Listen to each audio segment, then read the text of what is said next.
दोस्तों, एक बुद्धिमान व्यक्ति कभी नहीं कहेगा कि वह बुद्धिमान है, इसीलिए नहीं कि ऐसा कहने से उसकी बुद्धिमत्ता कम हो जाएगी, बल्कि इसीलिए क्योंकि वह ऐसा कहने की व्यर्थता को देख पाता है।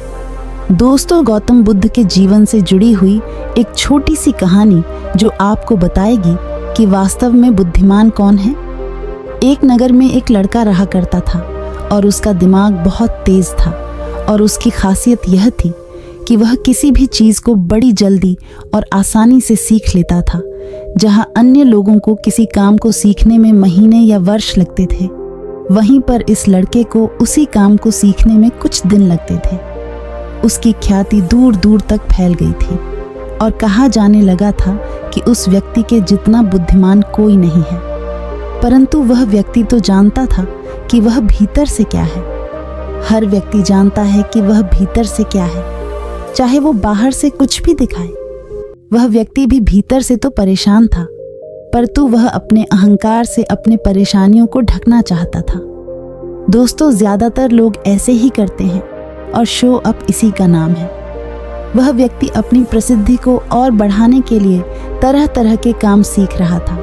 वह चित्रकारी करना जानता था, वह मूर्ति बना सकता था और वह गीत गा सकता था और वो दुनिया जहान का हर वो काम सीख चुका था जो उसने अब तक देखे हुए थे। इसीलिए उसे अपनी बुद्धिमत्ता पर अहंकार था, क्योंकि कोई भी साधारण आदमी एक काम कर सकता है या 2 काम कर सकता है या ज़्यादा से ज़्यादा 3 काम को कर सकता है, परंतु वह तो सैकड़ों काम कर सकता था और बहुत अच्छे से कर सकता था। इसीलिए उसे अपनी बुद्धिमत्ता पर अहंकार था। वह इस बात को अंदर ही अंदर मान चुका था कि उसके जितना बुद्धिमान इस दुनिया में कोई भी नहीं है। फिर एक दिन उसका सामना गौतम बुद्ध से होता है। उसे पहली बार एक ऐसा व्यक्ति दिखता है जिससे उसे ईर्ष्या होती है। अब तक उसने ऐसे लोग देखे हुए थे जो उससे ईर्ष्या करते थे, और जहां ईर्ष्या होती है वहां तुलना का होना निश्चित है। वह व्यक्ति अपनी तुलना गौतम बुद्ध के साथ करना शुरू कर देता है। वह देखता है कि बुद्ध के पास तो एक भिक्षा का कटोरा है, और लेकिन उसके पास धन की कोई भी कमी नहीं है। बुद्ध के वस्त्र तो साधारण से थे, परंतु उसके वस्त्र बहुत कीमती है। बुद्ध तो जमीन पर नंगे पैर चलते हैं, परंतु वह नंगे पैर नहीं चलता। इसी तरह से वो आदमी सैकड़ों चीजों से अपनी तुलना गौतम बुद्ध के साथ करने लगता है, परंतु हर तुलना के बाद भी वह पाता है कि उसकी ईर्ष्या बुद्ध के प्रति 1% भी कम नहीं होती। वह व्यक्ति मन ही मन सोचता है कि मैं इस भिक्षु से अपनी तुलना क्यों कर रहा हूँ, जबकि मेरा जीवन इससे 100 गुना बेहतर है। लोग भी बुद्ध का सम्मान कर रहे हैं। आखिर इसके भीतर ऐसा क्या है जो मुझ में नहीं है और जिसके कारण मेरे भीतर इसके प्रति ईर्ष्या है। बहुत देर अपने मन में उलझे रहने के बाद वह व्यक्ति तय करता है कि वह बुद्ध के पास जाएगा और उनसे पूछेगा कि उनकी उपलब्धि क्या है। वह व्यक्ति अपने सेवकों के साथ बुद्ध के पास जाता है और उनसे कहता है कि मैं इस इलाके का सबसे बुद्धिमान व्यक्ति हूँ और आप अपने आसपास जो भी देख रहे हैं मैं वो सब करना जानता हूँ। किसी भी कार्य को सीखने में मुझे बहुत ही कम समय लगता है।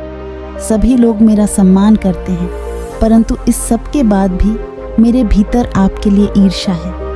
मैं यह जानना चाहता हूँ कि आपकी उपलब्धि क्या है। ये सब लोग आपका आदर सम्मान क्यों कर रहे हैं। उसके बाद बुद्ध कहते हैं कि वैसे तो मेरी कोई उपलब्धि नहीं है, परंतु तुम कह सकते हो कि मेरी एक उपलब्धि है। वह व्यक्ति पूछता है कि क्या मैं जान सकता हूँ। तो फिर उससे बुद्ध कहते हैं कि मेरी एक उपलब्धि है कि मैं सभी उपलब्धियों को छोड़ चुका हूँ। वह व्यक्ति बुद्ध से पूछता है कि मतलब मैं कुछ समझा नहीं। बुद्ध उस व्यक्ति से कहते हैं कि क्या तुम्हें प्रशंसा अच्छी लगती है। वह व्यक्ति कहता है कि प्रशंसा तो सभी को अच्छी लगती है। उसके बाद बुद्ध कहते कि क्या तुम्हें निंदा अच्छी लगती है। तो वह व्यक्ति कहता है कि भला इस दुनिया में कौन है जिसे अपनी निंदा अच्छी लगे। उसके बाद बुद्ध कहते हैं कि जो तुम्हें अच्छा लगता है और जो तुम्हें बुरा लगता है, मैं इन दोनों से भी ऊपर उठ चुका हूँ। ना मुझे निंदा सताती है और ना ही मुझे अपनी प्रशंसा प्रसन्न करती है। बस यही अंतर है तुम में और मुझ में। और उसके बाद वह व्यक्ति बुद्ध से कहता है कि परंतु यह कैसे संभव है। बुद्ध मुस्कुराते हैं और उस व्यक्ति से कहते हैं कि तुमने सैकड़ों काम सीखे, लेकिन एक सबसे जरूरी काम को तुम सीखना भूल गए। वह व्यक्ति बुद्ध से पूछता है कि कौन सा काम बुद्ध? बुद्ध कहते हैं कि अपने मन को नियंत्रण करना। क्या तुम्हें अपने मन को नियंत्रण करने आता है? बुद्ध की बात सुन वह व्यक्ति समझ जाता है कि ईर्ष्या का यही कारण था।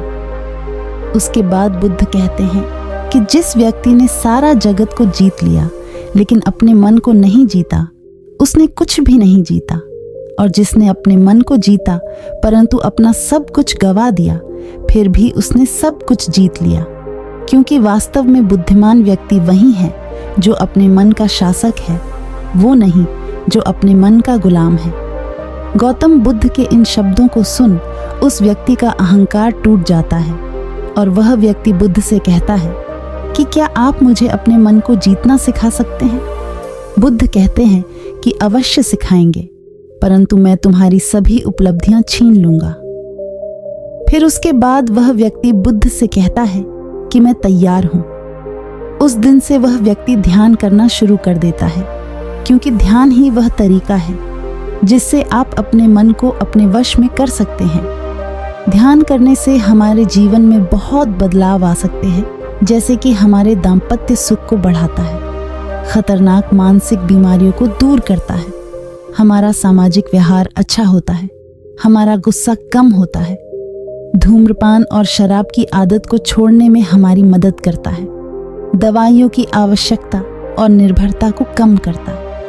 कम नींद में भी हमारी नींद पूरी हो जाती है, हमें कम समय में नींद आ जाती है और स्नोमिया को ठीक करता है, हमें कर्तव्य परायण बनाता है, हमारे अंदर के चंचलता को दूर करता है, जल्दी चिंतित होने की मानसिकता को दूर करता है, सुनने का स्वभाव और सद्भावना को बढ़ाता है, हमें एक्यूरेट जजमेंट देने में आसानी होती है, हमारी सहन शक्ति बढ़ जाती है, वैचारिक और रचनात्मक तरीके से काम करने का धैर्य मिलता है, एक स्थिर और संतुलित व्यक्तित्व का निर्माण होता है, हमारे अंदर इमोशनल मैच्योरिटी का निर्माण होता है, मानसिक तनाव परिस्थिति में भी सही तरीके से प्रतिक्रिया करने की शक्ति मिलती है, हर चीज को अपने ही दायरों में रखने में मदद करता है, मन की शांति और खुशी बढ़ाता है।